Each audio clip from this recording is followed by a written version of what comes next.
This section, we're talking about something that's probably pretty familiar, and then something later that may not be as familiar, but this first topic kind of leads into it. So the first topic is average rate of change, which you've definitely learned about slope.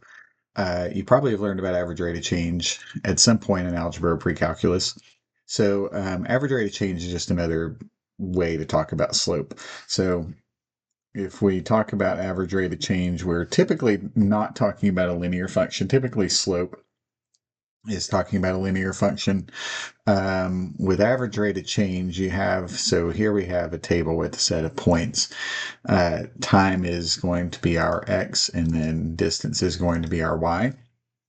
And if you remember the slope formula from algebra or algebra 1, pre-calculus, whatever it is, x2 minus x1 over, or y2 minus y1 over x2 minus x1. Change in y over change in x, or another way to say it is rise over run. And so we're just using that here. So when we talk about average rate of change, just imagine we have some curve, and we want to find what's the rate of change between these 2 points. And we just connect those with a straight line, and we can find the slope of that line. We assume that we're just linear between those 2 points, or assume there is a straight line, and then find the slope of that line. And that gives us the average rate of change. So we can pick any 2 points here. So let's just pick, we'll pick these two. So find the average rate of change between 0.5 and 0.530 and 2, 104. So the average rate of change would be y2 minus y1 over x2 minus x1. And so if we put that in the calculator, we get about 148 over 3 if we get the simplified fraction. 49.33 approximately. And so if we look at these 2 points, that would be the slope of the line that connects those 2 points. And so that's what we mean by average rate of change.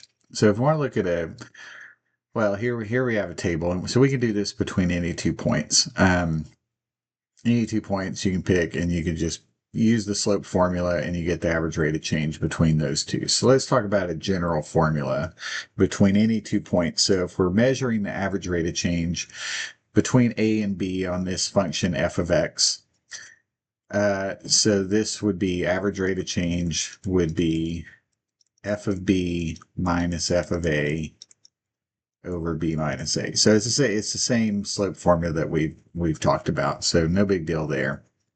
So here we have a graph of the speed example that we had a minute ago. So this one's actually pretty linear.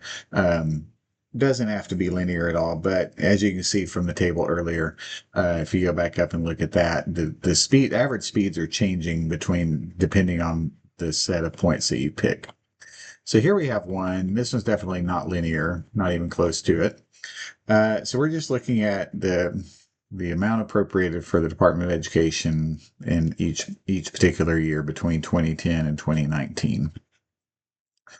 And so if we want to find the average rate of change between those 2 years, so we have the two ordered pairs, 2010, 64.14, and 2019, and 71.45. So the average rate of change, we're just going to do same formula, f of b minus f of a over b minus a. So 71.45 minus 64.14 over 2019 minus 2010. And so that will give us 0.812, repeating 0.812, and then the units would be billions of dollars per year. So the units of the average rate of change, same as the units of slope, y units over x units. Okay, so that leads us to the next topic. So kind of went through that one a little bit fast because I know it's familiar to you. we all know how to find slope between 2 points. That's all we're doing there. Now, the more interesting thing and the more relevant idea for this class going forward is what's called instantaneous rate of change. So instead of finding average rate of change between 2 points, so we pick, whatever 2 points we want and find average rate of change. Now we want to find so let's just do a simple quadratic. What is the instantaneous rate of change at this point? Or what is it at this point? Or what is it at this point?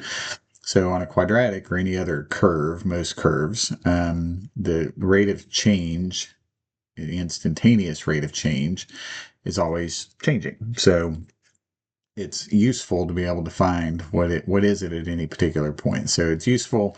Average rate of change is useful, but it's also useful to find the instantaneous rate of change.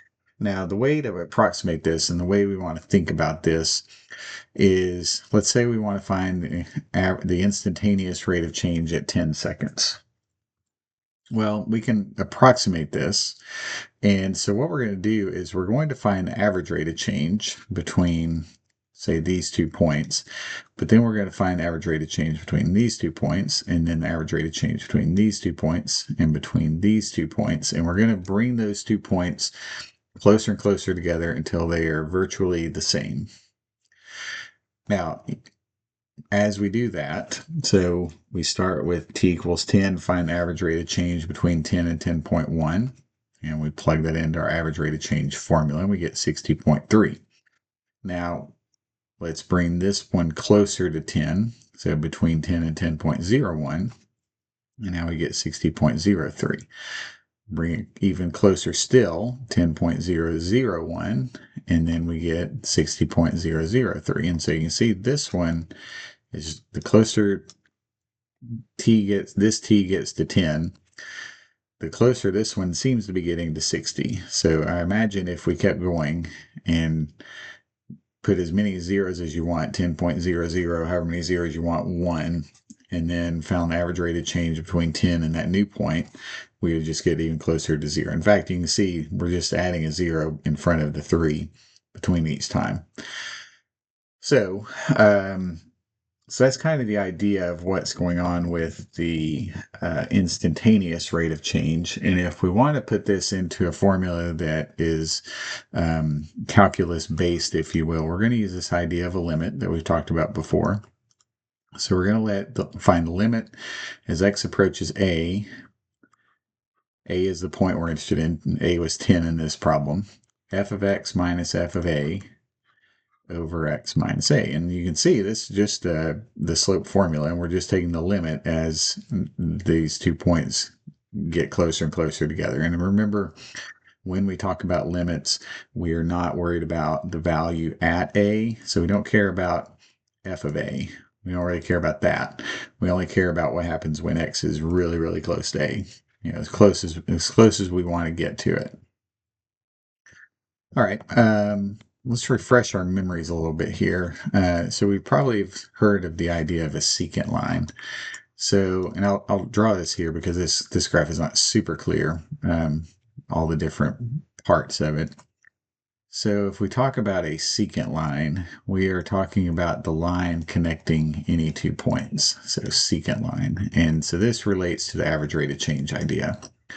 So connect any 2 points with a secant line, find the slope of that point or that line, and then that's the average rate of change between those 2 points. Now, tangent line is a little bit different. Tangent line is where you pick a point and you get the line that goes through that point, only touching the curve once. So we're not ever crossing the curve in the neighborhood of this point. We're just touching it. So this is the tangent line, and this relates to the idea of instantaneous velocity, or instantaneous rate of change. So another way to write this, now imagine we have this formula here. Now let's write in x equals a plus h and do that substitution. So if a plus h approaches a, that means that h is approaching 0. And then f of x would become f of a plus h. f of a is still f of a. And then x minus a, if we plug in a plus h for x, we'd end up with just h on the bottom. So these are equivalent formulas for finding the instantaneous velocity. If you look at this part here, that may look familiar. I don't remember if we did this in this class or not. We may have, but difference quotient, I think we may have. This is just the difference quotient formula that you've seen before. You've definitely seen it in algebra. We may have done it earlier this semester. This is just the difference quotient formula, and then we're going to take the limit as h goes to 0. Now, you can use either of these formulas to find the instantaneous rate of change. It doesn't really matter which one. Be familiar with both of them and use whichever one you prefer. So we have two examples. I'll use both of these formulas as we go. So we want to find the instantaneous velocity or instantaneous rate of change for this function at 2 seconds. So we're going to let a equal 2. So we'll use the first formula. So the limit as t approaches 2, and we'll go s of t minus s of 2 over t minus 2. So let's find s of 2. That would be 2 times 2 squared minus 5 times 2 plus 40. 8 minus 10 would be negative 2, so this would give us 38. All right, so plug in s of t is 2t squared minus 5t plus 40, and then minus s of 2, which is 38. So here, so we're clear, s of t, and then here is s of 2. So s of t minus s of 2, and then over t minus 2. Now let's simplify this numerator. So we get 2t squared minus 5t plus 2 over t minus 2. Now probably this will factor. It may not be obvious how it factors, but I would imagine it factors, and t minus 2 is probably a factor. So t minus 2, and then let's see what we get. We get 2t, and then that would be a minus 1. I think that multiplies 2t squared minus 5. Yep, that works. So cancel these out. We get the limit as t approaches 2, 2t minus 1, and then we can just plug in the 2. And we get the instantaneous rate of change is 3.